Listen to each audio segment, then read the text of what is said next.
Hello everyone, आज का topic है डिस्ट्रीब्यूशन ऑफ चार्ज।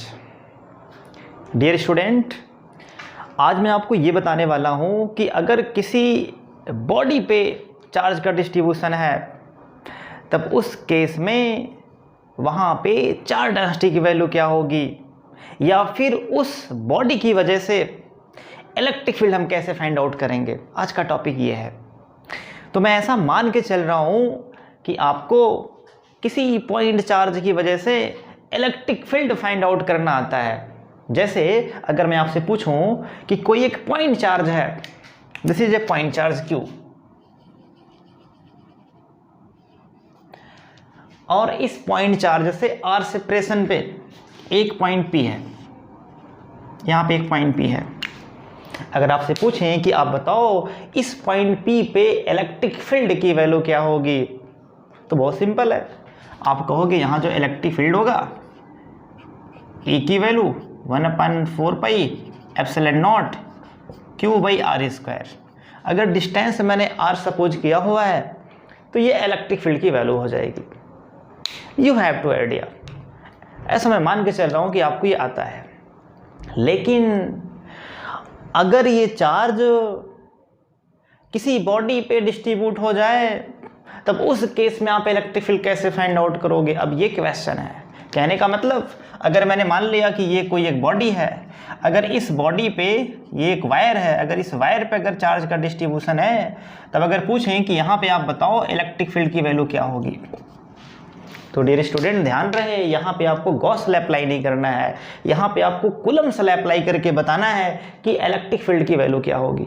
ऐसे अगर हम सपोज करें हमारे पास एक रिंग है इस तरीके से, और अगर इसके रिंग पे अगर सरफेस चार्ज डिस्ट्रीब्यूट है तो आपको बताना है इसके रिंग के बाहर कोई अगर एक पॉइंट यहाँ पे R डिस्टेंस पे P है तो यहाँ पे इलेक्ट्रिक फील्ड की वैल्यू क्या होगी।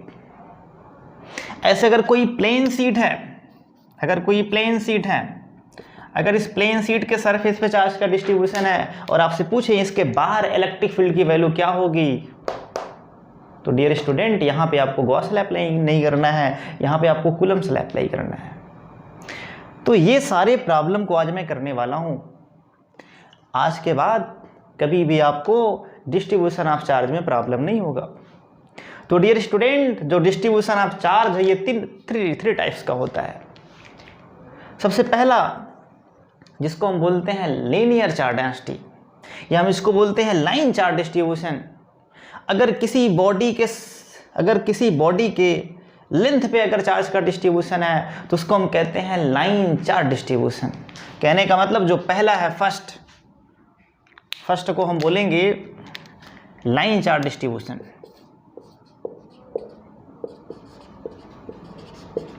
Line charge distribution. अगर किसी वायर के लेंथ पे अगर चार्ज का डिस्ट्रीब्यूशन है तो उसको हम कहेंगे लाइन चार्ज डिस्ट्रीब्यूशन।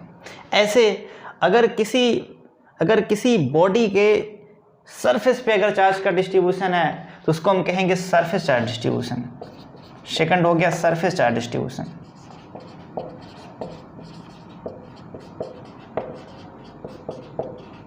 और ऐसे अगर किसी बॉडी के वॉल्यूम में चार्ज का डिस्ट्रीब्यूशन है, इस तरीके से कोई बॉडी है, एक क्यूब मैंने मान लिया, अगर इसके वॉल्यूम में चार्ज का डिस्ट्रीब्यूशन है, यूनिफॉर्मली अगर चार्ज का डिस्ट्रीब्यूशन है या नॉन यूनिफॉर्म चार्ज का डिस्ट्रीब्यूशन है, तब उस केस में डियर स्टूडेंट हम कहेंगे वॉल्यूम चार्ज डिस्ट्रीब्यूशन होगा। थर्ड हो जाएगा volume charge distribution. Volume charge distribution.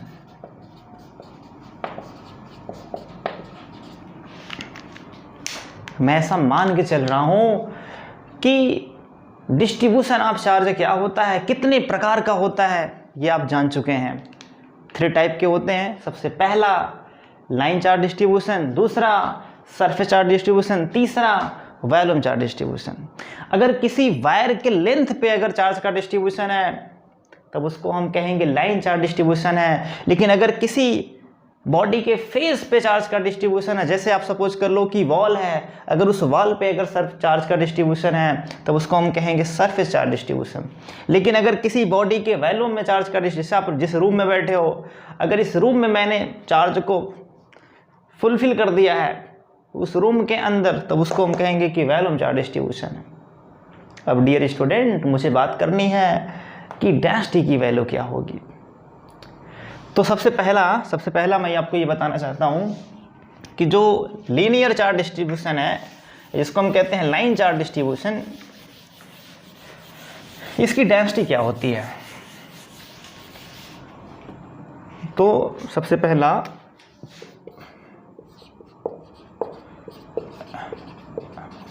Line charge density, ये है लाइन चार्ज डेंसिटी।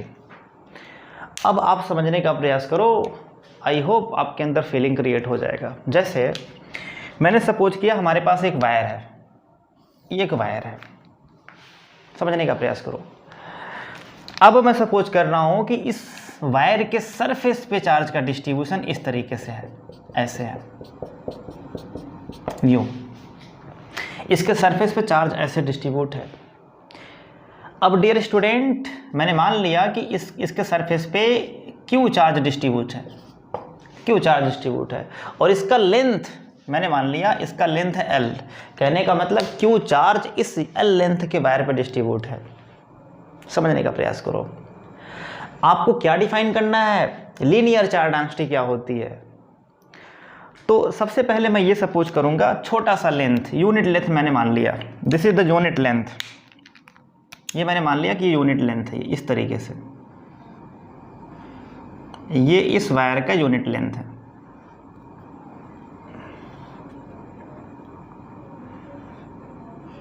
ये इस वायर का यूनिट लेंथ है, this is the unit length, ये इस वायर का यूनिट लेंथ है।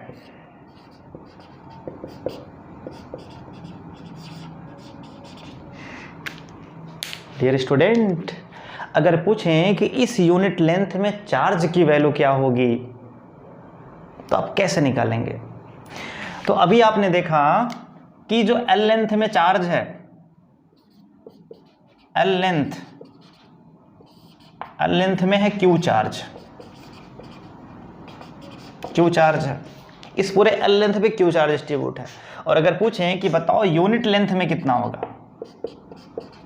यूनिट लेंथ में कितना होगा, तो आप कहोगे Q by L, Q by L charge हो जाएगा। और जो ये Q बाई एल है that is called linear charge density या that is called line charge density. इसको हम लैम्डा से रिप्रेजेंट करते हैं। तो कहने का मतलब अब यहाँ पे जो लैम्डा हो जाएगा ये हो जाएगा Q बाई एल, और इसी का नाम है लाइन चार्ज डेंसिटी, या इसको हम बोलते हैं लीनियर चार्ज डेंसिटी। इसका दूसरा नाम है linear charge density, linear charge density. I hope आप समझ गए होंगे। कहने का मतलब यूनिट लेंथ पे जो चार्ज का डिस्ट्रीब्यूशन है उसको हम बोलते हैं लीनियर चार्ज डेंसिटी। अब अगला क्वेश्चन मेरा आपसे है, अगर मैंने अगेन सपोज किया कि ये वायर है, बट अब यहाँ पे कुछ इस तरीके से चार्ज का डिस्ट्रीब्यूशन है, ऐसे ऐसे करके है, यूं। कहने का मतलब यहाँ पे आप देख रहे हैं कि चार्ज यहाँ पे दूर दूर है, यहाँ पे और पास है, यहाँ पे और पास है। अगर हम टॉप से बॉटम की तरफ आएँ या ऊपर से नीचे की तरफ आएँ तो हम देख रहे हैं कि यहाँ पे चार्ज का जो स्ट्रेंथ है बढ़ रहा है। तो अगर हम यहाँ पे 3 पॉइंट सपोज करें, एक छोटा सा पॉइंट मैंने यहाँ पे सपोज किया, छोटा सा लेंथ, एक यहाँ पे सपोज किया, इस तरीके से मैं सपोज कर रहा हूँ, एक यहाँ पे लेंथ है, एक यहाँ पे लेंथ है, और एक यहाँ पे लेंथ है। अगर हम पूछे कि यहाँ पे आप बताओ, अगर यहाँ की लीनियर चार्ज डेंसिटी लैम्डा 1 है और यहाँ की लैम्डा 2 है, यहाँ की लैम्डा 3 है, अगर आपसे पूछें कि बताओ कहाँ पे लीनियर चार्ज डेंसिटी की वैल्यू ज़्यादा होगी, तो आप कहेंगे कि जहाँ पे चार्ज का स्ट्रेंथ ज़्यादा होगा, जहाँ पे चार्ज की डेंसिटी ज़्यादा होगी, वहाँ पे लैम्डा का मान ज़्यादा होगा।